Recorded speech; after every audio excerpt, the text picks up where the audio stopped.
अहमद इस ईद पर भी नहीं आएगा।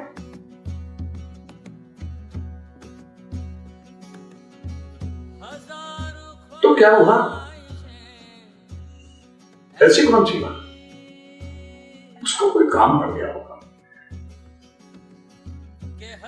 ये अकेली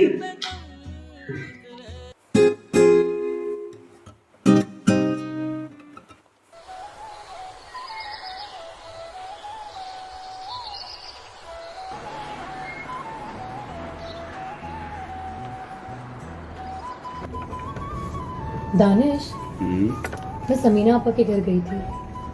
बहुत उदास लग रही थी। लगता है इस बार भी अहमद ईद पर पाकिस्तान नहीं आना। कोई बात नहीं,